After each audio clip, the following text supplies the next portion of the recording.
Have you ever experienced a moment so devastating that it shatters everything you thought you knew about your own life? A single second that rewrites your entire history, turning cherished memories into painful questions? I never imagined that visiting my daughter's grave on what would have been her 28th birthday would lead me to discover a truth so profound, so absolutely crushing, that it would force me to question every single moment of the life we shared together. My name is David, and what I'm about to share with you is the most painful, confusing, and ultimately transformative experience of my entire existence. This isn't just a story about loss, though God knows I've experienced enough of that to last several lifetimes.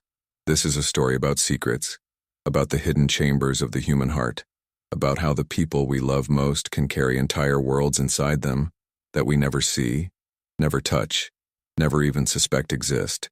It's about how grief can be compounded by revelation, how sorrow can deepen into something almost unbearable when mixed with betrayal, confusion, and a love so complicated it defies every category I ever understood. 3 years ago, my daughter Emma died in a car accident on a rainy October night, and I thought that was the worst pain a father could ever endure.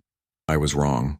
The worst pain came on a bright April morning when I found a complete stranger kneeling at her grave, sobbing with such raw, unfiltered anguish that it stopped me in my tracks. And beside him stood a little boy with my daughter's eyes, my daughter's smile, my daughter's everything, staring at the headstone with a confusion that mirrored my own shattered reality. That moment, that impossible reality-bending moment, is where my story truly begins. And I need to tell you everything, every excruciating detail, because carrying this alone has been slowly killing me from the inside out. And maybe, just maybe, sharing it with you will help me finally understand what it all means.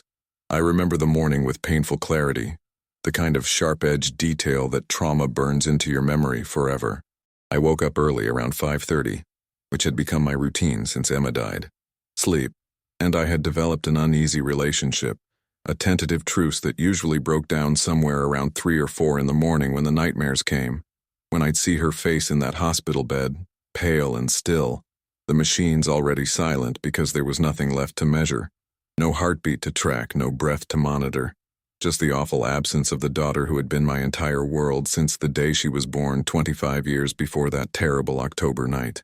On this particular April morning, the sun was already painting the sky in shades of pink and gold, one of those absurdly beautiful mornings that feels almost offensive when you're drowning in grief, when every lovely thing in the world seems like a cruel joke, a reminder of all the beauty your loved one will never see again.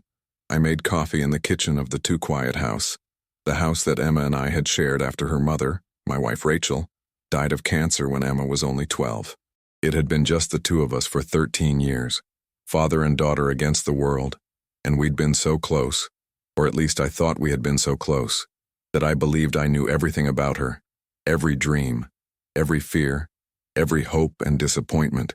I was her father, her protector, her confidant, the person she called when she was happy or sad or scared or excited.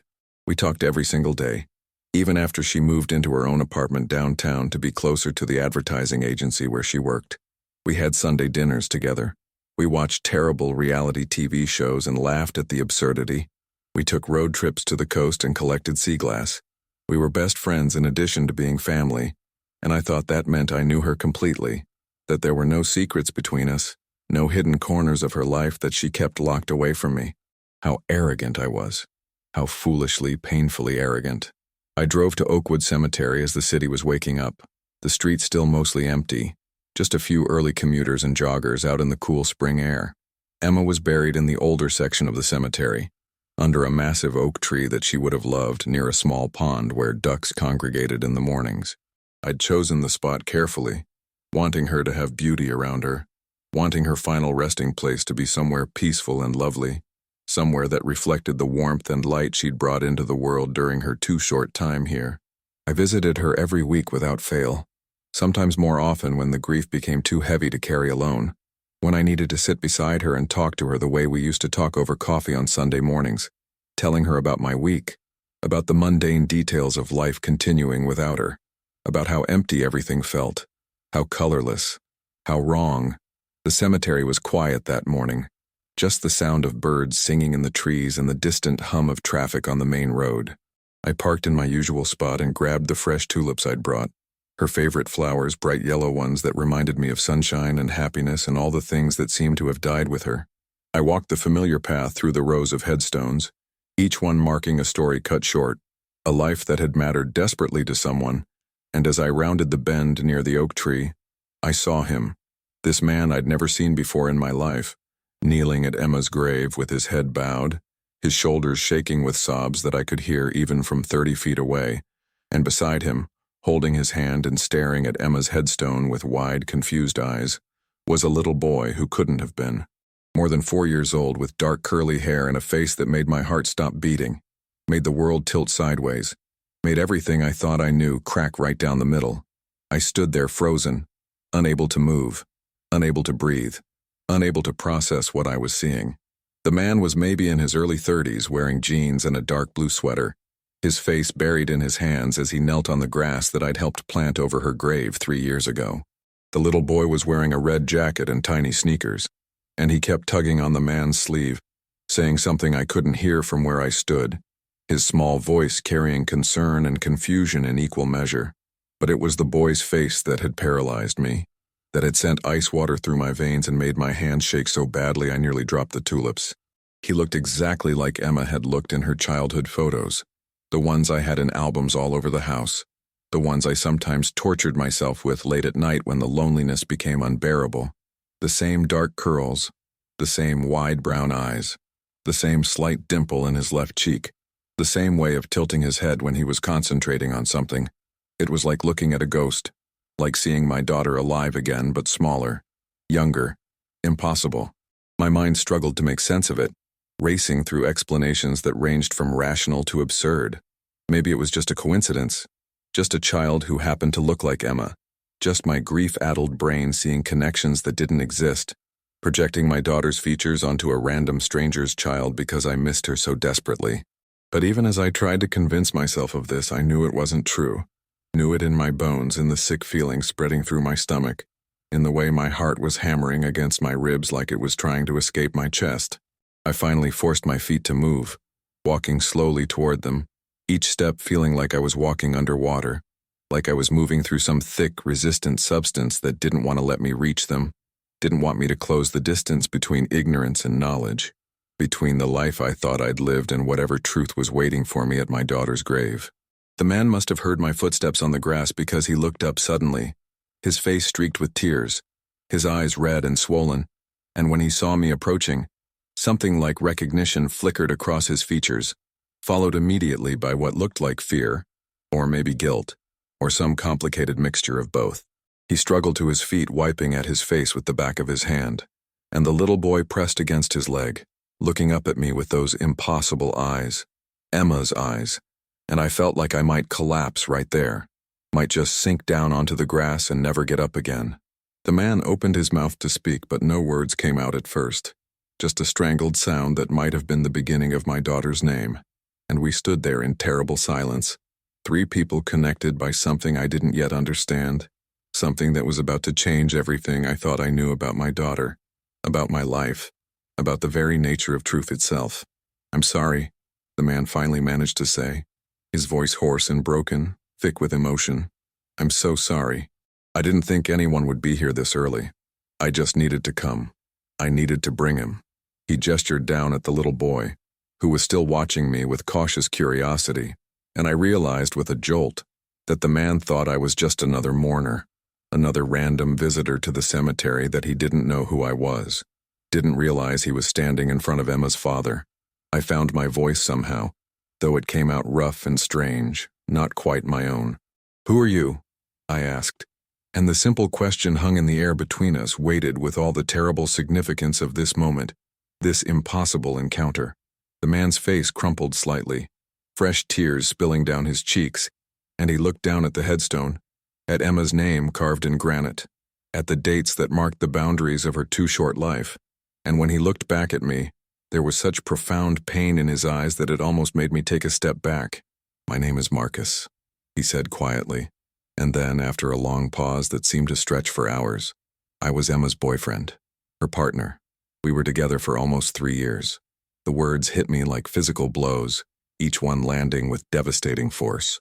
Boyfriend, partner, 3 years, 3 years. I'd known my daughter was dating someone casually, or at least I thought I had. She'd mentioned going out with friends, meeting people, the normal things a young woman in her 20s does, but she'd never mentioned anyone serious, never brought anyone home to meet me, never told me she was in a committed relationship, never said a word about any Marcus. And 3 years. 3 years was not casual. 3 years was serious. 3 years was significant. 3 years was the kind of relationship you tell your father about, the kind of relationship that becomes part of your life story, part of your family narrative. But she'd never said a word, not one single word. I don't understand, I heard myself saying, though I was barely aware of forming the words, barely conscious of anything except the roaring in my ears and the way the world seemed to be dissolving at the edges. Emma never mentioned you. She never told me about any boyfriend. She never brought anyone home. I don't understand. Marcus nodded slowly, like he'd been expecting this, like he'd known this moment would come eventually and had been dreading it. I know, he said softly. She wanted to tell you. She talked about it all the time, how she needed to tell you, how she wanted you to meet me, meet us, but she was scared. She was so scared of disappointing you, of you not approving, of things getting complicated. He paused, glancing down at the little boy who was now sitting on the grass, tracing the letters of Emma's name with one small finger. And then Marcus looked back at me with an expression that made my blood run cold, made every muscle in my body tense with anticipation of whatever horrible truth was coming next. Emma and I didn't just date, Mr. Pearson. We lived together. We were planning to get married. And this? He put his hand on the boy's head, running his fingers gently through those familiar curls. This is our son, Emma's son, your grandson. His name is Daniel, and he just turned 4 years old last month. And he asks about his mommy every single day, and I don't know how to help him understand why she's never coming home, why we have to visit her here in this quiet place where she can't hug him, or read him stories, or sing him the lullabies she made up just for him. The world stopped, just completely stopped. My heart stopped, my breath stopped. Time itself seemed to stutter and freeze, trapping me in this single moment of devastating revelation. Grandson, Emma had a son, my daughter, my Emma. The person I thought I knew better than anyone in the world, had a child, a 4-year-old child, and I'd never known, never suspected, never been told, never been given the chance to be part of this little boy's life, never been allowed to be a grandfather, and she'd been gone for 3 years, which meant she'd died when Daniel was only 1 year old, barely more than a baby, too young to really remember her, except in fragments and feelings, and the stories Marcus told him. The tulips fell from my hands, bright yellow petals scattering on the grass, and I looked down at the little boy, at Daniel, my grandson, and he looked up at me with those eyes that were undeniably Emma's eyes, and I felt something break inside me. Some fundamental structure that had been holding me together for the past 3 years just shattered completely, and I didn't know if I wanted to scream or cry, or demand answers, or just run away from this impossible truth that was too big, too painful. Too complicated to process. Have you ever had a moment where your entire reality just rewrites itself? Where everything you believed about your life suddenly becomes a question mark? That's where I was standing, in a cemetery on a beautiful April morning, learning that I had a grandson I'd never met, that my daughter had lived an entire secret life, that nothing was what I thought it was. Why? I finally managed to choke out, and it was the only word I could form, the only question that mattered in that moment. Even though there were thousands of questions crowding my mind, fighting for space, demanding answers. Why didn't she tell me? Why did she keep this from me? Why wasn't I enough, trustworthy enough, safe enough, loving enough for her to share this massive, life-changing thing with me? Marcus looked at me with such sadness, such deep, genuine regret, that I could see this had tormented him too, that he'd probably wanted me to know, probably argued with Emma about it, probably struggled with keeping this enormous secret. She loved you so much, he said, and his voice broke on the words. You have to understand that. She talked about you all the time. You were her hero, her rock, the person who'd saved her and raised her after her mom died. She worshipped you, Mr. Pearson, but that was part of the problem. She'd built you up so much in her mind, put you on this pedestal, and she was terrified of falling short of your expectations, terrified of disappointing you or making you think less of her. He took a shaky breath, wiping at his eyes again. When she found out she was pregnant, we weren't married yet, we were just living together, and she was only 23, and she kept saying you would be disappointed, that you'd raised her to be responsible and careful and she'd let you down, that you'd think she was too young, that you wouldn't approve of me because I was working as a bartender while trying to get my music career off the ground, that I wasn't stable enough or successful enough or good enough for your daughter. I wanted to interrupt, to tell him that was insane, that I would never have judged Emma like that all I ever wanted was for her to be happy, that I would have loved to know about Daniel, would have supported them completely, would have been there for them in every possible way. But Marcus continued, the words pouring out of him like he'd been holding them in for 3 years and couldn't stop them now. She kept saying she'd tell you soon, that she just needed to wait for the right moment, that she wanted to get her career more established first, wanted us to be more financially stable, wanted to have everything perfect before she introduced you to me and to Daniel. She had this whole plan, Mr. Pearson. She was going to bring us to one of your Sunday dinners, was going to surprise you, was going to make it this big, special moment. She'd been planning it for months, trying to get everything just right, trying to find the perfect time, the perfect way to tell you that you had a grandson, that she'd been living this whole other life, that she was happy and in love and building a family. She was going to do it right after Thanksgiving. She had it all planned out. She'd bought Daniel a little outfit to wear, something she thought you'd find adorable, and she'd been practicing what she was going to say, how she was going to explain everything, how she was going to make you understand why she'd waited so long. His voice dropped to barely a whisper, thick with tears. But she died 3 weeks before Thanksgiving. 3 weeks. She ran out of time, and now Daniel has grown up without his mother and without you. And I've been raising him alone, trying to be enough for him, trying to fill the gap that Emma left. But I can't. I can never be enough. And he deserves to know his grandfather, deserves to have more family than just me and my parents who live 3 states away. But I didn't know how to find you, didn't know how to approach you, didn't know if you even knew I existed. And I've been coming here every year on the anniversary of her death and on her birthday, and sometimes just when the grief gets too heavy, and I bring Daniel because I want him to know her somehow, want him to feel connected to her, even though he was so young when she died, that he doesn't really remember her, just knows her from photographs and stories and the few videos I have on my phone of her singing to him before bed. I couldn't speak. My throat had closed up completely. My eyes were burning with tears I couldn't shed. My mind was reeling with this information, trying to reconcile the daughter I thought I knew with this woman who'd kept such enormous secrets, who'd lived a parallel life I knew nothing about, who'd been a mother, a partner, a whole person with dimensions I'd never seen. I looked down at Daniel again, and he was watching this exchange between his father and me with worried eyes, clearly sensing the emotional intensity even if he didn't understand the specifics. And I saw Emma in every line of his small face, saw her in the way he bit his lower lip when he was concerned, saw her in the way his fingers twisted together anxiously, saw her in the tilt of his head, and the shape of his hands, and the way his curls caught the morning light. This was my daughter's child, my grandson, my family, and he'd been in the world for 4 years without me knowing.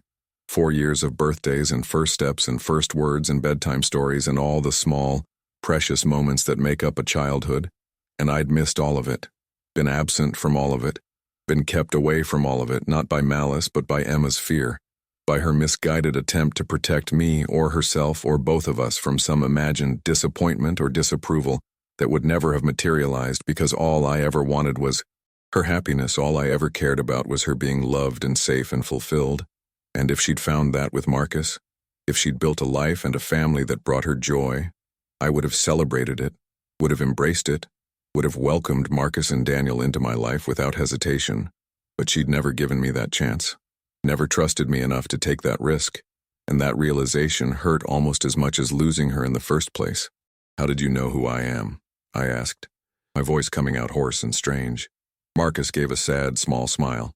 "You look exactly like the photos Emma had all over our apartment. She showed me pictures of you two together, told me stories about your Sunday dinners and your road trips and how you'd raised her alone after her mom died. I know about the sea glass collection, about how you taught her to ride a bike in the park, about how you stayed up all night with her when she was 14 and had her heart broken for the first time, about how you helped her move into her first apartment and assembled all her furniture wrong and you both laughed until you cried. I know you, Mr. Pearson, even though we've never met, because Emma never stopped talking about you, never stopped loving you, never stopped wanting to make you proud. She carried so much guilt about keeping this from you, so much anxiety about how to fix it, how to bring our worlds together without hurting you or disappointing you. She died carrying that weight, and I've carried the guilt of that too, feeling like maybe if I'd pushed harder, insisted more, demanded that she tell you, maybe things would have been different somehow. He paused, then added quietly, but I also understood her fear, understood why it felt so impossible to her. When you love someone that much, when their opinion matters that deeply, the fear of losing their respect or their love becomes paralyzing. She wasn't trying to hurt you by keeping this secret, Mr. Pearson. She was trying to protect something precious, even if she was going about it all wrong.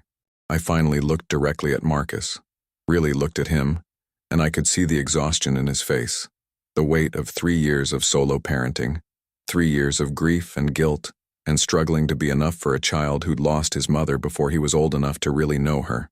I could see that he was young, probably younger than I'd initially thought, maybe still in his late 20s, trying to navigate fatherhood and loss simultaneously, trying to honor Emma's memory while also moving forward with his life. I could see that he genuinely loved my daughter, that this wasn't some casual relationship she'd minimized or some fling she'd been embarrassed about. This was real. This was the kind of love that creates families and builds futures and leaves devastating holes when it's torn away too soon. And I could see that he loved Daniel fiercely, protectively, that he was doing everything in his power to be a good father despite the impossible circumstances, despite raising this child alone, despite carrying the weight of Emma's secrets and his own grief. "I need to sit down," I said suddenly, feeling like my legs might give out, and Marcus immediately moved toward one of the nearby benches, guiding Daniel along with him, and I followed, my body moving on autopilot, while my mind tried to process everything, tried to reorganize my entire understanding of the past 7 years of my life, tried to figure out who Emma really was beyond the version of her I'd known, the version she'd allowed me to see. We sat in silence for a long moment, Daniel climbing onto Marcus's lap and resting his head against his father's chest, clearly tired from the early morning, and the emotional intensity he could sense, even if he couldn't understand. I watched them together, this father and son, and I could see the bond between them, could see the way Marcus automatically adjusted his position to make Daniel more comfortable, the way his hand rubbed soothing circles on the boy's back, the way he pressed a kiss to the top of those dark curls without even seeming to think about it. This was my daughter's family. This was the life she'd built in secret, the love she'd found and nurtured and protected so fiercely that she'd kept it hidden even from me, the person she supposedly trusted most in the world. "Tell me about her," I said finally, my voice barely above a whisper. "Tell me about the Emma you knew. Tell me about your life together. Tell me everything I missed." And Marcus did. For the next 2 hours, sitting on that bench in the cemetery while the sun climbed higher in the sky and the world went about its business around us, Marcus told me about my daughter's secret life, and with every word, every story, every revealed detail, I felt my heart breaking and healing simultaneously, felt grief and joy and anger and love all mixing together into something so complicated I didn't have words for it, felt the foundation of my understanding of Emma cracking and reforming into something new, something more complete but also more painful, something that would change me forever in ways I was only beginning to comprehend. Marcus told me how they'd met at a coffee shop where Emma was meeting a client and he was working a shift, how she'd accidentally spilled her latte all over his shoes and had been so apologetic that he couldn't help but laugh, how they'd started talking and discovered they'd both grown up without mothers, his having left when he was 6, and how that shared experience created an immediate connection between them. He told me about their first date, how nervous Emma had been, how she'd worn a blue dress I'd actually seen hanging in her closet and had wondered about, how they'd walked around the city for hours just talking, discovering all the ways they fit together, all the dreams they shared, all the fears they could help each other face. He told me about the tiny apartment they'd moved into together after 6 months of dating, how Emma had insisted on painting every room a different color, how they'd adopted a cat named Muffin who Emma loved obsessively, how they'd spent Sunday mornings in bed reading the newspaper and eating pancakes, how Emma would sometimes cry because she missed our Sunday dinners but felt trapped by the web of lies she'd woven, unable to figure out how to untangle herself from the deception without destroying everything, He told me about the night Emma found out she was pregnant, how terrified she'd been, how she'd cried in his arms for hours, worried about being a mother, worried about what I would think, worried about her career and her future, and whether she was ready for this enormous responsibility. He told me how that fear had transformed into fierce love the moment Daniel was born, how Emma had looked at their son, and everything else had fallen away except this overwhelming need to protect him, and love him, and give him the best life possible. Marcus described Emma as a mother, and this was perhaps the most painful part, because it revealed a dimension of my daughter I'd never known existed, would never get to witness, had been deliberately excluded from. He told me how she used to make up elaborate bedtime stories for Daniel, stories about a brave little boy who went on adventures with his stuffed elephant, how she'd sing to him constantly, making up silly songs about everything from bath time to eating vegetables, how she'd been obsessed with documenting everything, taking hundreds of photos and videos, determined to capture every moment of Daniel's infancy. He pulled out his phone with shaking hands and showed me some of those videos, and I watched my daughter holding my grandson, singing to him, laughing at his baby giggles, looking radiantly happy in a way I recognized but also didn't, because this was a happiness built on a life I hadn't been part of, a joy I hadn't been allowed to share. In one video, Daniel couldn't have been more than 6 months old, lying on a blanket and reaching for Emma's face while she bent over him making silly expressions, and I could hear her voice, that voice I'd missed so desperately for 3 years, saying, "Mommy loves you so much, little one. So much. You're my whole world." And I had to look away, had to press my hand against my mouth to keep from sobbing, because the grief was so intense, so overwhelming, so compounded by this new knowledge of everything I'd lost, everything that had been kept from me. "She was going to tell you everything that Thanksgiving," Marcus said again, and I could hear the guilt in his voice, the weight of all the what-ifs that must have tortured him for 3 years. She had it all planned out. She'd made this whole photo album of pictures of the 3 of us, of Daniel growing up, everything you'd missed, and she was going to give it to you and explain everything and hope that you'd understand, that you'd forgive her for waiting so long, that you'd want to be part of Daniel's life going forward. She was so scared but also so excited, Mr. Pearson. She talked about it constantly those last few weeks, imagining how you'd react, hoping you'd fall in love with Daniel the way she knew you would, planning how we'd start having family dinners, how Daniel would have his grandfather in his life, how everything would finally be out in the open and she could stop living this double life that was eating her up inside. He paused, his voice breaking. "The night she died, we'd just put Daniel to bed, and she was working on that photo album, adding captions and arranging pictures, and she was happy, Mr. Pearson, genuinely happy because she could see the end of all the secrecy, could imagine a future where everything was honest and open and whole. She'd gotten a call from a client having some kind of emergency with a campaign, and she said she'd just run to the office to sort it out, that she'd be back in an hour, that we could watch a movie and relax. She kissed Daniel goodnight even though he was already asleep, kissed me, grabbed her keys and walked out the door, and that was the last time I saw her alive. The last words we spoke were about picking up ice cream on her way home, something so mundane and ordinary, and I didn't know, couldn't have known, that she had maybe 40 minutes left to live, that some drunk driver was going to run a red light and crash into her car and take her away from us forever. I listened to all of this, absorbing every word, every detail, trying to construct a complete picture of my daughter from the fragments I'd known and these new pieces Marcus was giving me, and it was like assembling a puzzle, only to discover that the picture on the box was wrong, that the finished product was something entirely different from what I'd expected, something more complex and beautiful and heartbreaking than I could have imagined. I thought about all those Sunday dinners Emma had canceled over the years, all the times she'd seemed distracted or worried, all the occasions where I'd sensed something was bothering her but she'd brushed off my concerns. And I realized now that every one of those moments had been weighted with this secret, had been her struggling with the gap between her 2 lives, had been her wanting to tell me but not knowing how, not finding the courage, not trusting that my love was big enough to handle imperfection or surprise or complexity. And that realization made me question everything about our relationship, made me wonder if I'd somehow failed her, if I'd created an environment where she felt she had to be perfect, where she couldn't come to me with problems or uncertainties or choices that deviated from some imagined plan I had for her life. Had I been too strict when she was growing up? Too demanding? Had I put too much pressure on her to be responsible and successful and put together because it was just the two of us and I needed her to be okay so I could be okay? Had my own grief over losing Rachel somehow translated into expectations that were too heavy for Emma to carry? These questions circled in my mind like vultures, picking at my certainty, making me doubt myself in ways I never had before. "I'm not angry at you," I finally said to Marcus, and I meant it. "You're not the one who kept this from me. You were respecting Emma's wishes, and I understand that, even if I hate it, even if I wish you'd overridden her fears and called me anyway, told me I had a grandson, given me the chance to know him from the beginning. But you were trying to honor the woman you loved, trying to support her, even when you probably disagreed with her choices, and I can't fault you for that." I took a shaky breath, looking over at Daniel, who had fallen asleep against Marcus's chest, his small face peaceful and innocent, completely unaware of the complicated adult emotions swirling around him.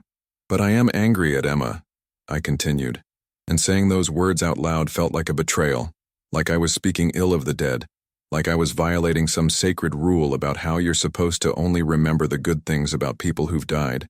But I needed to say it, needed to acknowledge it because it was true. I'm angry that she didn't trust me enough to tell me. I'm angry that she built this entire life and kept me locked out of it. I'm angry that she died before she could fix it, before she could introduce us, before I could meet my grandson and welcome you into our family the way I would have, the way I want to now, even though it's 3 years too late. I'm angry that she assumed I would judge her or disapprove or be disappointed when all I ever wanted was for her to be happy and loved and safe, and she was all those things with you and Daniel, and I should have been allowed to celebrate that with her, should have been allowed to be part of that joy instead of being left on the outside, oblivious and excluded. The words tumbled out of me. 3 years of grief mixing with this fresh hurt, this new betrayal, and I felt tears finally spilling down my face, hot and burning, as I confronted the reality that my daughter, my beloved Emma, the person I thought I knew better than anyone, had fundamentally mistrusted my love, had underestimated my capacity to accept her choices, had created elaborate barriers between us based on fears that existed only in her own mind.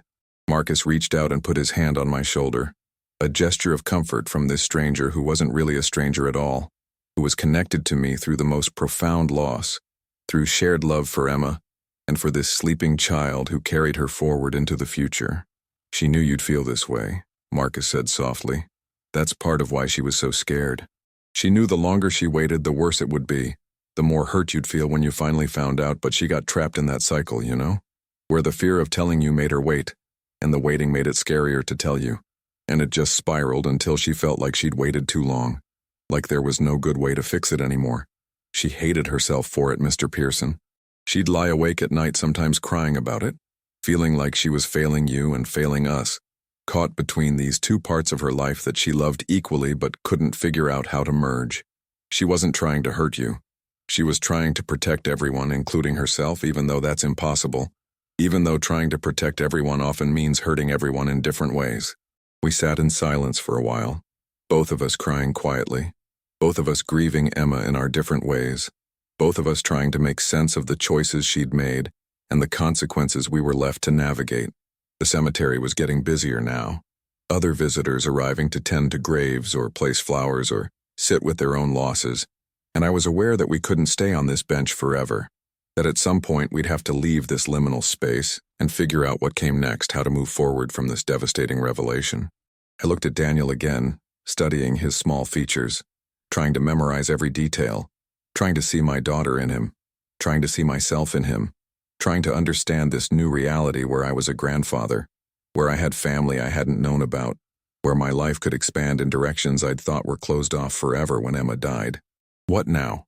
I asked, because I genuinely didn't know, couldn't imagine how we were supposed to proceed from this moment, how we were supposed to build a relationship when we were starting from such a fractured, painful place.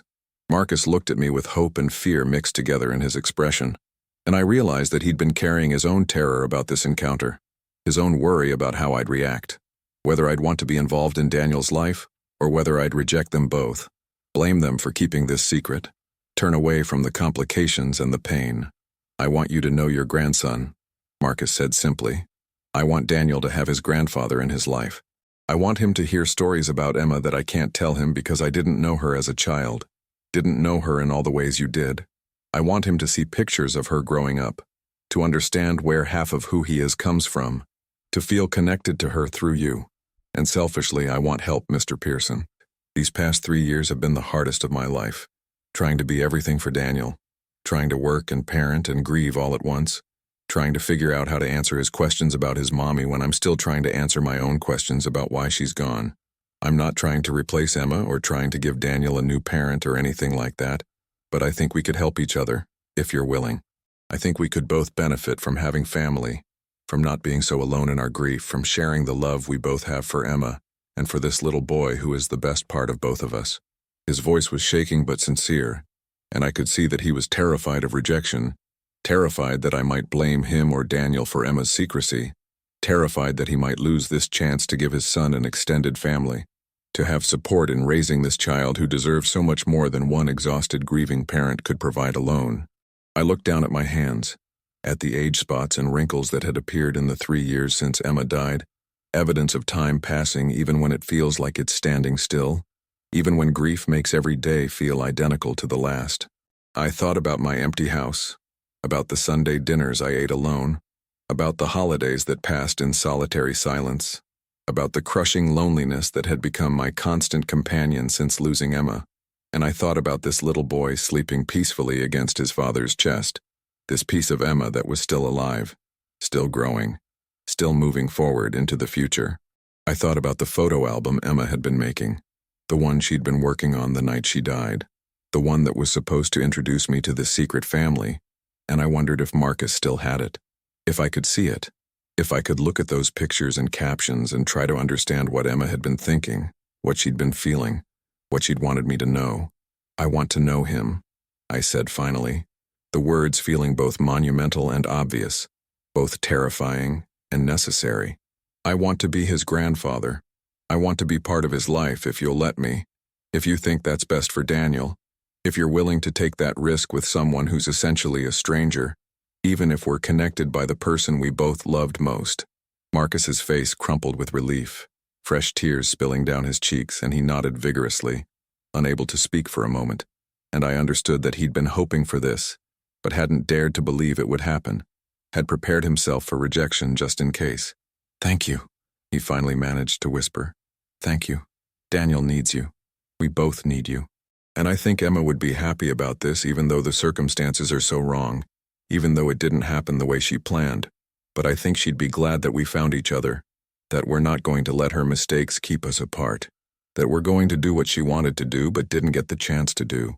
And I thought about that, about whether Emma would be happy or mortified, relieved or ashamed, and I decided that it didn't matter, that she'd lost her vote in this situation when she died with her secrets intact, that Marcus and Daniel and I were the living ones who had to figure out how to move forward, how to create family from grief and revelation, how to honor Emma's memory while also acknowledging her failures, how to love her and be angry at her and miss her and forgive her all at once. "I need time," I said, because I was feeling overwhelmed, because processing this information was going to take days or weeks or months, because I couldn't just switch from grieving father to active grandfather instantaneously, not without working through all the complicated emotions this discovery had triggered. I need time to process all of this, to understand what it means, to figure out how I feel about everything, but I don't want to lose touch. I don't want to walk away from this bench and never see you or Daniel again. Can we exchange numbers? Can we start slowly, maybe meet for coffee or lunch? Let me get to know Daniel gradually, figure out how to build a relationship without overwhelming him or me or either of us. Marcus nodded eagerly, already pulling out his phone, and we exchanged contact information right there in the cemetery. This simple, practical act that created a bridge between us, that made this tentative connection real and ongoing. Daniel stirred against Marcus's chest, blinking sleepy eyes open, and when he saw me sitting there watching him, he didn't seem afraid, just curious, tilting his head in that familiar Emma gesture, and studying my face with an intensity that made my heart ache. "Who are you?" he asked in a small, sweet voice, and the question felt enormous, felt like it contained multitudes, felt like it required an answer I wasn't sure how to give. I looked at Marcus, silently asking permission, and he nodded, encouraging me, and I turned back to Daniel and said, "I'm your Grandpa David. I knew your mommy when she was little, just like you are now, and I loved her very much, and I'm very happy to meet you." Daniel considered this information seriously, his small face scrunching up as he thought about it, and then he said, "Daddy says Mommy is in heaven now. Did you know her before she went to heaven?" And the innocence of the question, the simple logic of a 4-year-old mind trying to make sense of death and relationships and complicated adult situations, made me want to simultaneously laugh and cry. "Yes," I told him. "I knew her for her whole life, from the day she was born until the day she went to heaven, and she was wonderful, and you look just like her, and I think we're going to be good friends, you and me." Daniel smiled at that. A bright, genuine smile that transformed his whole face and reminded me so powerfully of Emma that I had to look away for a second to compose myself. "Okay," he said with the easy acceptance of childhood, with the ability to take strange new information and incorporate it seamlessly into his worldview, without all the complicated emotional processing that adults require. "Do you want to see Mommy's stone? Daddy and me bring her flowers sometimes. We brought daisies today because Daddy says those were her favorite." And he scrambled down from Marcus's lap and took my hand with complete trust. This child who'd never met me but who accepted my presence without suspicion or fear. And he led me over to Emma's grave where those daisies were lying. And I knelt down beside him and together we looked at her name carved in stone. This woman who'd been my daughter and his mother and Marcus's partner, who'd been complicated and flawed and loving and scared, who'd made terrible choices out of misguided love, who'd died before she could fix her mistakes or live up to her intentions. "Hi, Mommy," Daniel said in his small voice, talking to the stone like Emma might somehow hear him, like death was just a different room she'd moved into, rather than an absolute ending. "I met Grandpa David today. He seems nice. I think you'd want us to be friends." And something about that simple statement, that childish assessment delivered with such confidence, broke something open in me, and I found myself talking to Emma too. Talking to the grave, talking to the memory, talking to the ghost of my daughter, who'd kept such enormous secrets and left such complicated messes in her wake. "I'm so angry at you," I told her, told the stone, told the earth beneath which her body rested. "I'm so angry that you didn't trust me, that you kept this from me, that you robbed me of 3 years with my grandson, that you died before you could fix this. But I love you. I'll always love you. And I'm going to do what you should have done 3 years ago. I'm going to be part of Daniel's life. I'm going to be his grandfather.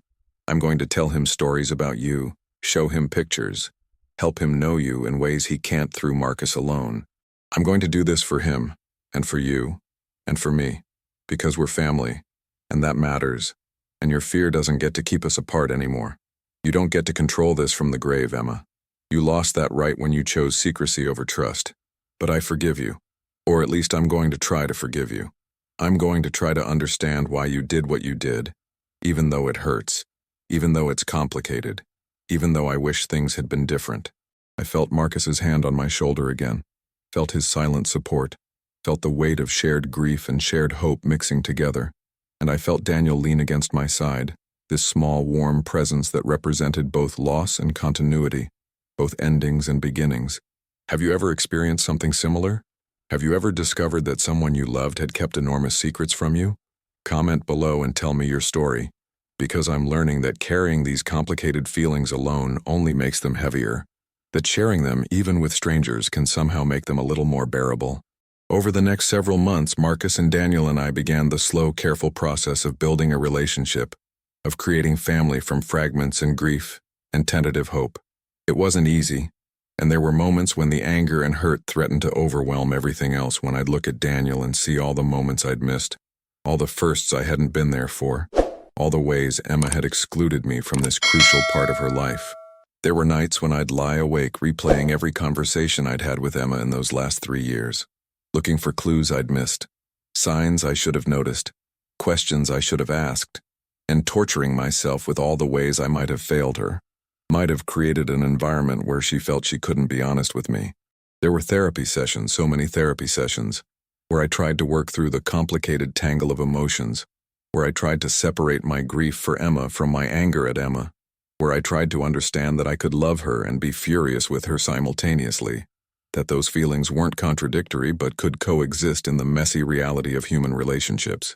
Marcus and I went to therapy together too, trying to figure out how to co-navigate Daniel's upbringing, how to make decisions about his care and his future, how to honor Emma's memory while also being honest about her flaws, how to answer Daniel's increasingly complex questions about his mother as he got older and more aware. But there were beautiful moments too, moments that made all the pain worthwhile, moments when I'd see Emma alive in Daniel's gestures, or hear her laugh in his voice, or watch him do something that was so quintessentially her that it took my breath away. I was there for his 5th birthday party, the first birthday of his I'd ever attended, and I brought him a stuffed elephant to go with the bedtime stories Marcus had told me about, the stories Emma used to tell him about the brave little boy and his elephant companion. I was there for his first day of kindergarten, standing with Marcus as we watched Daniel walk into his classroom, both of us crying like the emotional wrecks we were, both of us wishing Emma could see this, could witness this milestone. I started having regular dinners with them, sometimes at my house, sometimes at their apartment, and slowly that apartment became familiar to me, became a space where I felt comfortable and welcome, where I could see the evidence of Emma's life scattered throughout, her books still on the shelves, her favorite coffee mug that Marcus couldn't bring himself to pack away, photographs of her holding infant Daniel on every wall. Marcus showed me that photo album Emma had been working on, the one she'd been making for me, and looking through it was simultaneously devastating and healing, seeing all those moments I'd missed captured in glossy prints, seeing Emma's handwriting in the captions explaining who Daniel looked like in each photo, what milestones he'd hit, what silly things he'd done that reminded her of me, reading her plans for our eventual reunion written in the margins, plans that would never come to fruition, but that showed her intention, showed that she'd loved me and wanted me in their lives even if she'd been too afraid to make it happen while she was alive. I learned that Marcus was actually incredibly talented, that his music career wasn't just some pipe dream, but a genuine pursuit with real potential, and I started going to his shows, watching him perform original songs, some of them written about Emma, some of them written about Daniel, some of them written about grief and loss and trying to keep moving forward when everything inside you wants to stop. I learned that he was a good father, patient and loving and creative, making up games and adventures for Daniel, reading to him every night, being present in ways that I recognized and respected because I'd tried to do the same for Emma when she was growing up. I learned that he'd been in therapy since Emma died, working through his own trauma and grief, trying to be healthy enough to raise Daniel well, trying not to let his sadness poison his son's childhood. I learned that he'd wanted to contact me so many times over the past 3 years, had looked me up online, had driven past my house, had written emails he never sent, had picked up the phone and dialed my number that he'd found through some detective work, and then hung up before I could answer, terrified of how I'd react, unsure if he had the right to blow up my life with this information, torn between honoring Emma's wishes and doing what he thought was right for Daniel. And I learned to forgive him for that hesitation, to understand that he'd been in an impossible position, that there were no good choices, only difficult ones, and he'd done the best he could with the information and emotional resources he had available. Daniel and I developed our own relationship, separate from Marcus, separate from Emma's ghost, just the two of us figuring out how to be grandfather and grandson without all the history that usually comes with that bond, without the foundation of his infancy and toddlerhood, starting from scratch when he was already 4.5, already a full person with preferences and personality and opinions. I taught him things Emma had loved as a child, took him to the beach to collect sea glass like Emma and I used to do, read him the same books I'd read to her, showed him how to make the pancakes that had been our Sunday morning tradition. He taught me about Pokemon and Minecraft and all the things kids his age were into, things I would have remained blissfully ignorant of if not for this unexpected second chance at involved parenting. We went to museums together, to parks, to movies, to ice cream shops, building memories that would hopefully anchor him, give him a sense of family beyond just Marcus, give him roots and connections and the knowledge that he was loved by more than one person, that he had a grandfather who would show up for him, who would be there for school plays and soccer games and science fairs and all the small moments that make up childhood. And slowly, painfully, wonderfully, we became family, not in the traditional way, not in the way Emma had planned, but in the way that grief and revelation and commitment create bonds, in the way that choosing each other despite complicated circumstances create something real and lasting. I never did figure out completely why Emma kept this secret, Why she couldn't find the courage to tell me about Marcus and Daniel. Why she let fear override trust. Why she chose isolation over honesty. I had theories, had insights from therapy and from long conversations with Marcus and from reading journals Emma had kept that Marcus eventually shared with me. Journals where she processed her anxiety and guilt and confusion about the whole situation. I think part of it was that she'd idealized me in her mind, had put me on such a pedestal after her mother died, that disappointing me became this enormous, terrifying thing, bigger than it should have been, bigger than reality supported. I think part of it was that she'd waited too long initially, had let a few weeks turn into months, turn into years, and the longer the secret went on, the more impossible it felt to reveal, like the weight of it had become too heavy to lift. I think part of it was that she was young and scared and trying to figure out her own life while also trying to protect me from worry or disappointment, trying to be the perfect daughter because she felt like that's what I needed from her after losing Rachel. I think part of it was that she'd constructed elaborate narratives in her head about how I'd react, narratives that probably bore little resemblance to how I would have actually responded, but that felt real enough to her to justify continued secrecy.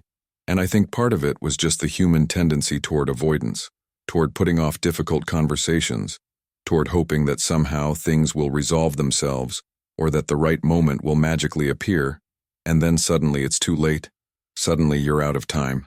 Suddenly death makes all your intentions irrelevant. But understanding why Emma did what she did didn't make it hurt less, didn't erase the 3 years I'd missed with Daniel, didn't undo the betrayal of her mistrust, didn't fix the complicated feelings I had about our relationship, and about whether I'd somehow failed as a father if my daughter felt she couldn't tell me about the most important things in her life. I had to learn to sit with that discomfort, to accept that I'd never have complete answers, to make peace with the fact that Emma had been both the daughter I knew and someone more complicated, more flawed, more human than I'd allowed myself to see when she was alive. I had to learn to hold multiple truths simultaneously, that she'd loved me deeply and also hadn't trusted me completely, that she'd been a wonderful daughter in many ways and also a deeply hurtful one in this particular way, that she'd been trying to protect everyone and had ended up hurting everyone instead, that her intentions had been good even if her execution had been terrible. I had to learn that loving someone doesn't mean excusing their mistakes, that grief doesn't require perfection of memory, that I could miss Emma desperately while also being angry at her choices, that those emotions could coexist without canceling each other out. And I had to learn that forgiveness isn't a single moment or decision, but an ongoing process, something I'd have to choose again and again, some days easier than others, accepting that there would probably always be a part of me that wished things had been different, that hurt from her secrecy, that wondered what our relationship could have been if she'd trusted me with her whole self, instead of just the parts she thought I could handle. The most profound thing I learned through all of this was that people are complicated, that even the ones we think we know completely can harbor entire worlds we never imagined, that secrets and fear and love can twist together in ways that defy logic or expectation.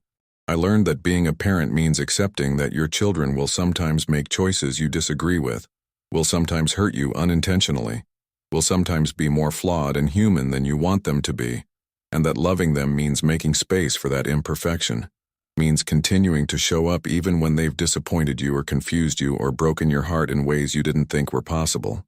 I learned that family isn't always simple or straightforward, that it can be messy and complicated and built from unexpected circumstances, that the bonds we create through choice and commitment can be just as strong as the ones we're born into, maybe even stronger because they're deliberate, intentional, chosen rather than assumed.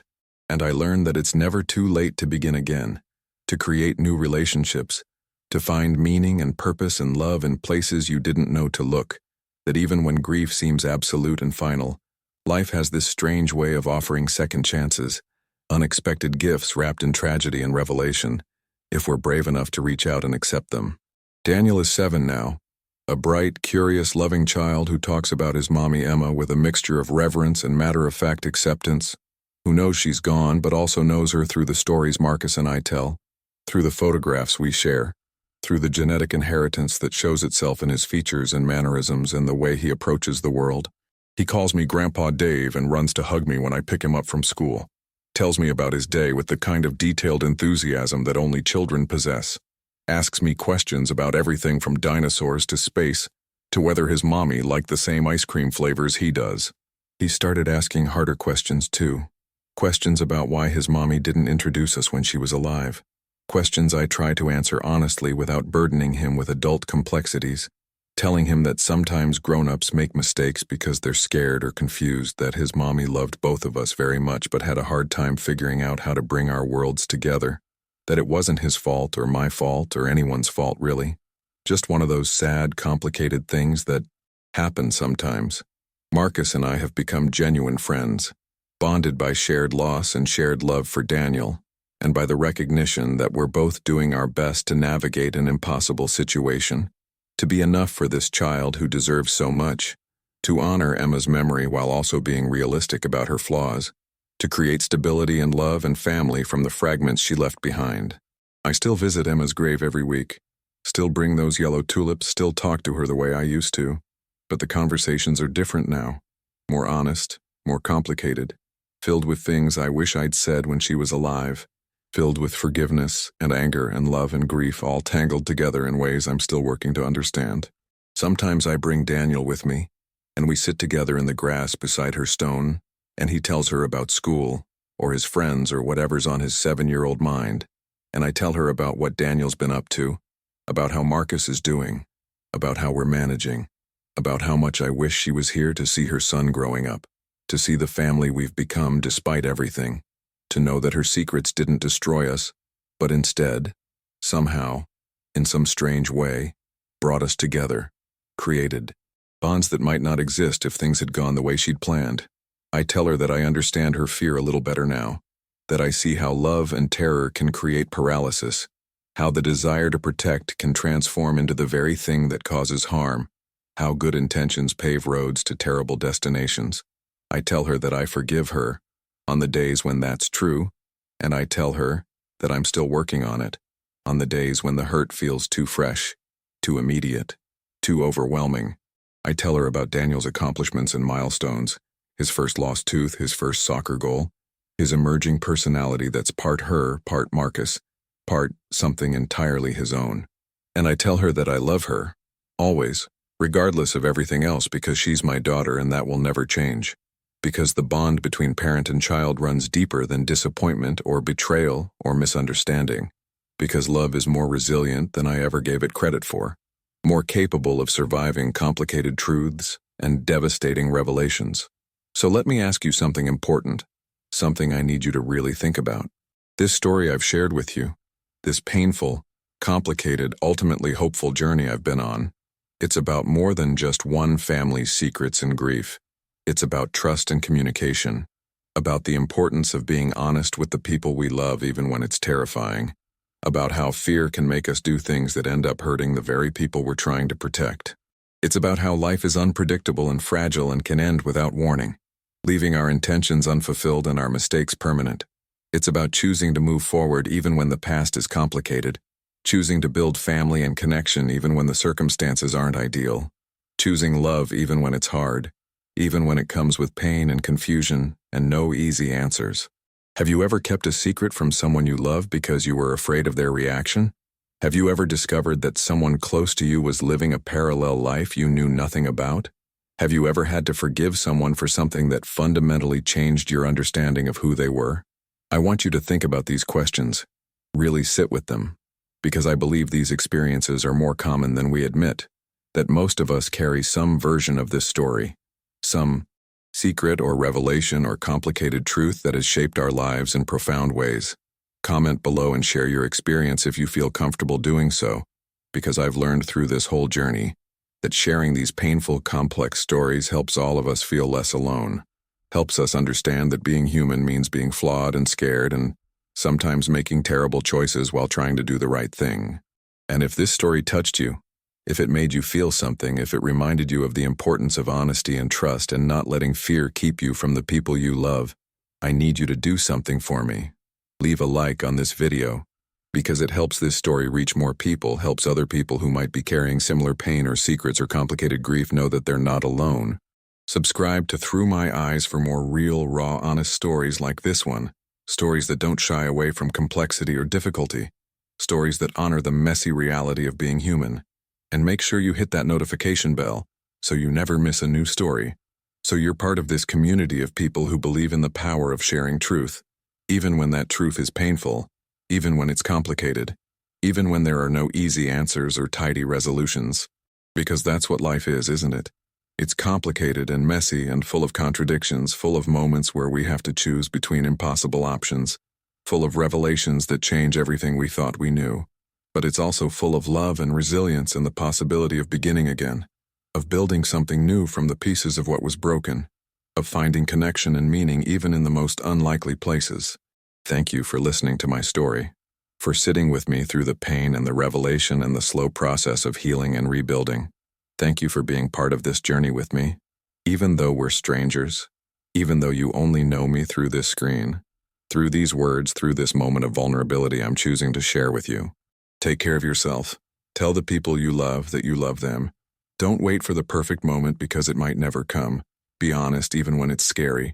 And remember that we're all doing our best with the complicated, beautiful, heartbreaking gift of being alive, being human, being connected to each other through stories and shared experience and the recognition that none of us is alone in our pain or our hope or our endless, imperfect capacity for love.